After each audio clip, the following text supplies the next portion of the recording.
Muito bom dia, muito boa tarde, muito boa noite. Eu queria desejar de coração um grande abraço aos meus alunos que neste momento estão em casa. É necessário estar em casa e sei que muitas vezes você fica preocupado com o conteúdo, não é? Eu gostaria de dizer a você que não se preocupe. Nós vamos, todos nós professores, lutar para buscar a melhor maneira possível para que você não seja prejudicado. Agora, mais importante neste momento é você se precaver, se cuidar, para que assim você possa cuidar dos seus pais e dos seus avós. Mas o momento não é de tristeza, o momento é de esperança. E vamos ter esperança em dias melhores. E para isso, a gente não pode parar, a gente tem que continuar, tá certo? Então olha só, a aula de artes de hoje, detalhe, estou fazendo a aula às portas do guarda-roupa de casa. Minha esposa vai me matar por isso. Mas veja só, na aula de artes nós já tivemos a ideia do que vem a ser o conceito. O conceito eu repeti várias e várias vezes para vocês, que quando se fala sobre arte, a arte nada mais é do que um instrumento utilizado pelo homem para expressar os seus, exatamente, os seus sentimentos. E ele, ao longo de décadas, ao longo de séculos, ao longo de milênios, ele usou a arte como instrumento. E eu fiz para você aquele primeiro desenho, lembra?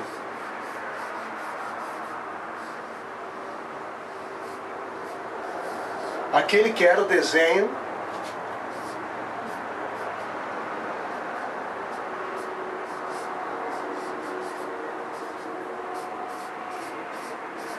do homem primitivo. O homem que fazia pinturas nas paredes das cavernas. Nós vimos isso.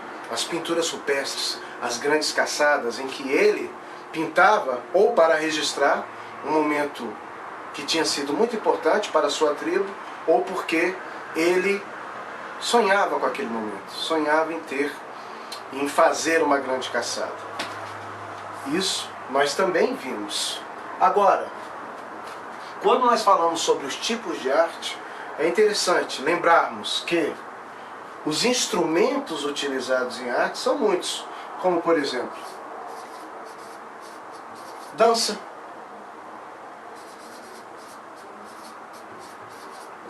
música,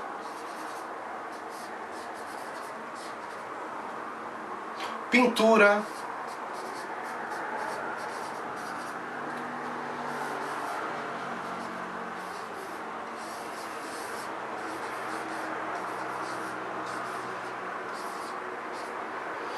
tudo isso aqui vão ser formas de arte. A escultura também é uma forma de arte. E nós temos também a arte híbrida, como por exemplo o cinema. Já aqui nós teríamos uma forma de arte híbrida.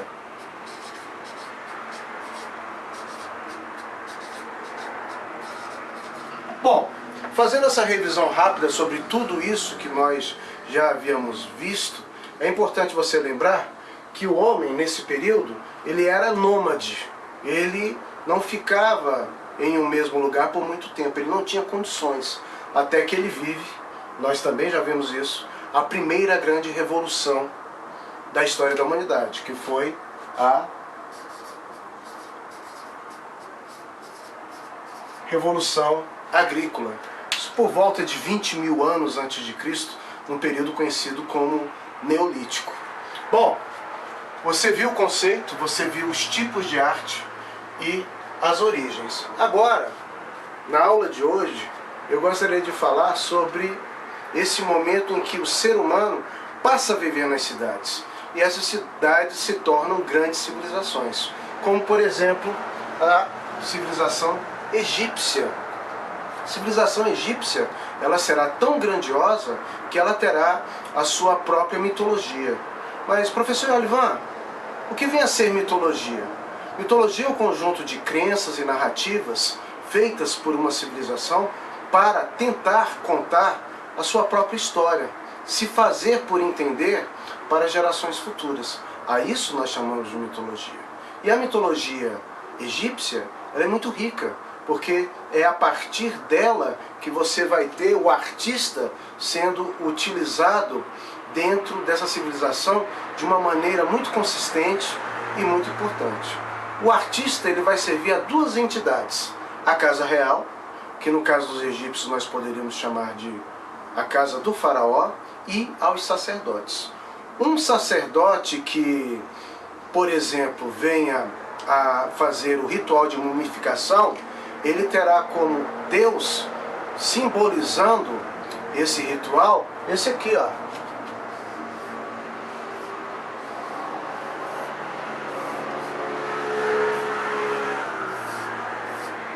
Esse Deus chamado de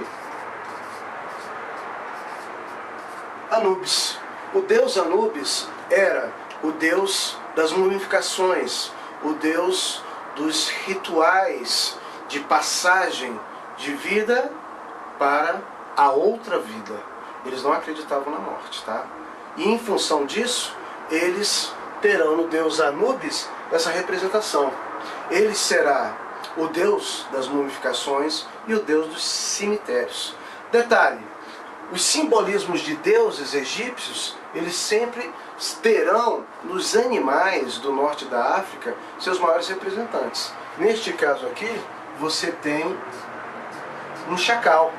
O chacal é um animal que vive no deserto e se alimenta basicamente dos restos de animais mortos. Então, Anubis terá esse papel extremamente importante dentro desse processo da arte egípcia. Professor Elivan, temos outros deuses? Sim, temos muitos outros deuses, mas nós falaremos sobre isso daqui a pouco. Bom, baseando-se nisso, na questão de Anubis e na questão da mitologia que vocês acabaram de ver e de entender, nós percebemos que estas civilizações, elas terão a sua história contada principalmente por meio da arte. Mas eles utilizarão formas específicas para demonstrar, por exemplo, seus desenhos, suas imagens. No caso dos egípcios, eles vão utilizar muito a lei da frontalidade, que seria basicamente esse formato aqui, ó. Você terá todos os desenhos, todas as imagens egípcias feitas tendo o homem caracterizado de perfil e o tórax de frente, mas os braços também serão de perfil, tá certo? Por isso você tem essa imagem icônica feita por muitos anos quando se fala sobre os egípcios, tá certo? Então você tem esse formato aqui. Isso aqui é chamado de lei da frontalidade, que foi utilizada por várias e várias dinastias egípcias. Eles sempre, os artistas, eles faziam dessa maneira. Eles dificilmente escapavam disso. Por quê? Era quase que um ritual, uma maneira de sempre fazer o desenho da mesma forma, da mesma maneira. Era como se fosse um manual de instruções, em que eles não saíam de dentro dessas instruções contidas dentro desse manual, tá? Os artistas, os artesãos, eles trabalhavam sempre utilizando esse formato aqui. Bom, o que eu gostaria, meu querido aluno que me ouviu até agora, eu fico muito satisfeito, muito feliz de você ter ficado alguns minutos comigo, e eu gostaria que você refletisse com relação a alguns questionamentos que eu vou fazer para você agora. Primeiro, quais eram as únicas entidades para quem os artistas trabalhavam? Esses artistas que eu me refiro são os artistas que trabalharam para essa primeira grande civilização, os egípcios. Você lembra? Quais eram as duas grandes entidades? Casa real e a casa sacerdotal. Ok? Não se esqueça disso. Outra coisa, eu gostaria de perguntar a você, quem foi Anubis? Você vai me responder, ó. Quem foi Anubis? E eu gostaria que você fizesse uma pesquisa sobre mitologia egípcia e tentasse encontrar para mim pelo menos 3 outros deuses egípcios, tá?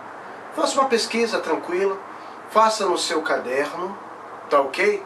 E eu quero que você me envie nos comentários, que você fale para mim, tá ok? Eu vou disponibilizar o meu e-mail também, para que você possa enviar esses trabalhos e eu possa ter a honra de vê-los, que eu tenho certeza que serão trabalhos muito bem feitos.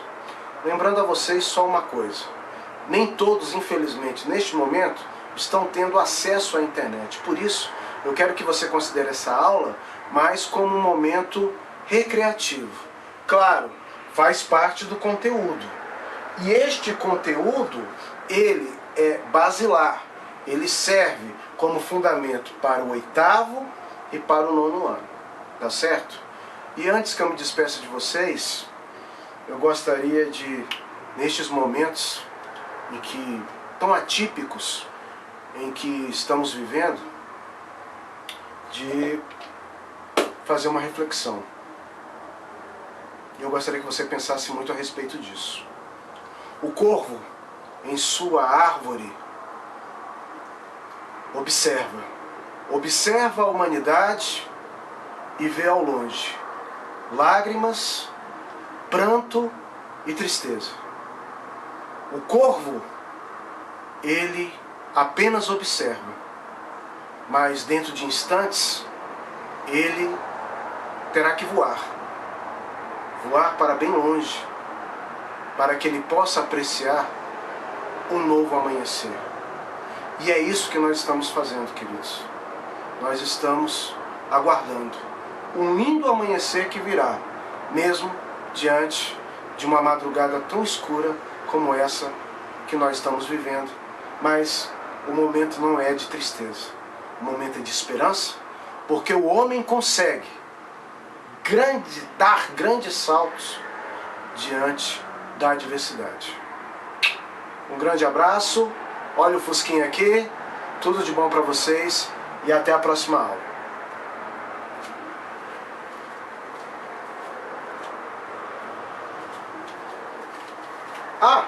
Antes que eu me esqueça, amar é mudar as coisas.